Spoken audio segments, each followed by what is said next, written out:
Vamos atualizar as informações do esporte. Aqui estamos para o nosso Na Área do Esporte, abordando as coisas do desporto local. Começar pelas meninas do vôlei, que foram a São Paulo brigar com o São Caetano e venceram por 3-2. Isso mesmo, 3-2 para o Unilife Maringá, na Superliga Nacional de Vôlei Feminino. Reta final da competição, 15ª rodada.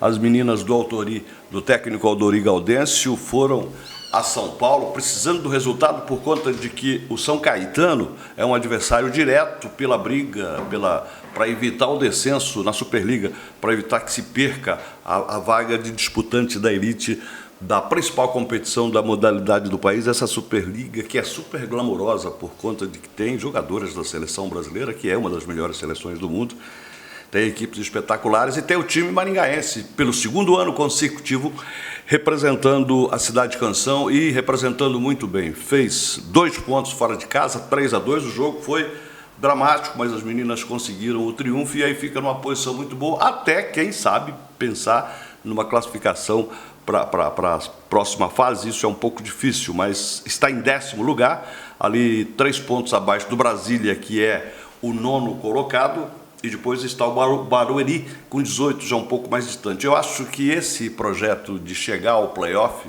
é pouco inviável, não se acredita nisso, mas a garantia da permanência na elite está bem encaminhada e isso é o objetivo principal das meninas, do bom time do Unilife Maringá, que representa a Cidade de Canção na Superliga Feminina de Vôlei. Não é? Uma competição realmente bastante importante que atrai a atenção não só do país, como de todo mundo. No âmbito do futebol, como foi o final de semana, como foi a 9ª rodada? Eu considero boa para os times maringaenses. No caso do Maringá Futebol Clube, foi a Londrina, temporal, chuva beça, Estádio do Café, e empatou em 1-1. Estava ganhando por 1-0, o Bianchi fez o gol da vitória, e aí o Maringá, que estava melhor, né, na competição, que estava melhor no jogo, fez um primeiro tempo, enquanto não desabou o temporal sobre o Estádio do Café, e eu acompanhei o jogo, trabalhei no jogo, na partida, com o campo seco, com o campo em condições plenas, o time do Jorge Castilho mandou no jogo, adonou-se dos setores do campo, criou oportunidades diversas para marcar, mas desabou um temporal em Londrina, chuva beça.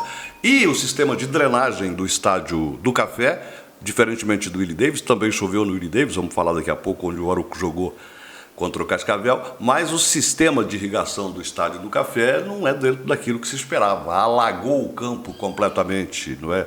Estabeleceu-se um verdadeiro rio no gramado e ficou impraticável o futebol. Não havia mais futebol. E para o time que estava dominando o jogo, no caso do tricolor maringaense, foi prejudicial. A bola não corria mais, você precisava levantar a bola para alçá-la onde quisesse e a partida se resumiu a chutões. O trio de arbitragem, no intervalo do primeiro para o segundo tempo, observou o gramado muito alagado e avaliou as condições do prosseguimento da partida.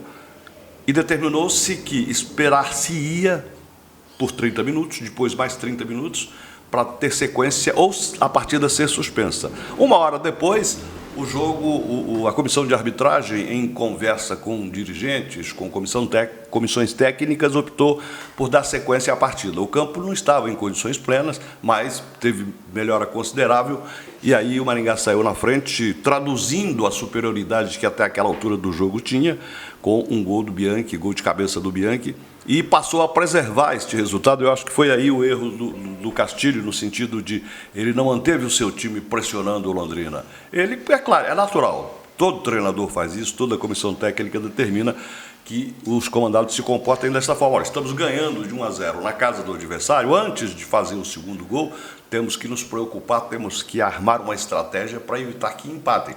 E foi isso que a equipe maringaense fez, e adotando este expediente, chamou o Londrina para cima. O Londrina começou a pressionar e chegou ao gol do empate. Enfim, acabou sendo um resultado justo, nisto que, se não é o clássico do Café, pelo menos é um jogo que já tem uma rivalidade considerável, essas duas equipes. O Maringá Futebol Clube foi fundado em 2010. mas nos vários embates que teve com Londrina, todos eles foram muito eletrizantes, tanto que essas equipes já decidiram até o Campeonato Paranaense da Primeira Divisão. Lembrem-se em 2014, quando Londrina, no Estádio Regional Willie Davids, acabou levando o título. Então, 1-1, eu acho que resultado bom, porque o Maringá Futebol Clube perde uma posição na tabela, entrou na rodada em 4º lugar, caiu para 5º, porque foi ultrapassado pelo Cascavel. Acontece que há confronto direto entre as equipes.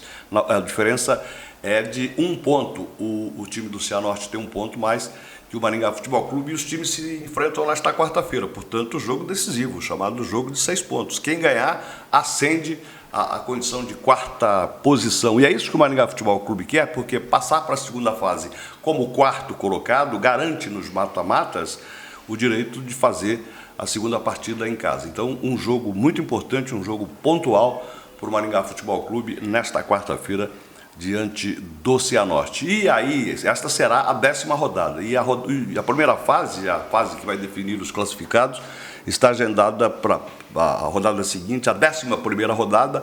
O Maringá Futebol Clube vai jogar em casa contra o São Joséense. Então, é este o roteiro que tem, esta trajetória do Maringá Futebol Clube e o tricolor maringaense neste campeonato paranaense. Depende da própria força para chegar em 4º lugar, e já está, matematicamente não, é uma possibilidade, mas muito rara, do time ficar fora dos 8. Eu acho até que pode se considerar classificado entre os 8. A questão é, vai entre os 4 para ter a prerrogativa de jogar em casa o mata-mata da fase seguinte, ou fica apenas entre os 8? Esta é a confortável situação do Maringá Futebol Clube no Campeonato Paranaense, que fechou a sua 9ª rodada. Em relação ao Arucó, melhores notícias. O Arucó venceu o Cascavel no Estádio Regional Willie Davids.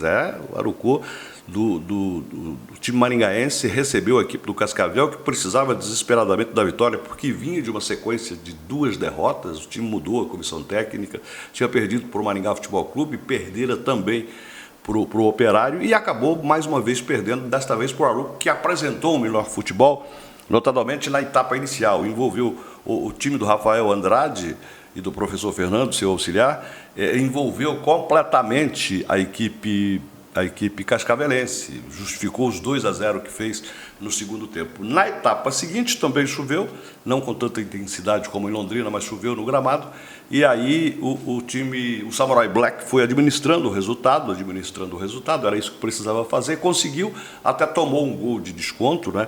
Tomou um gol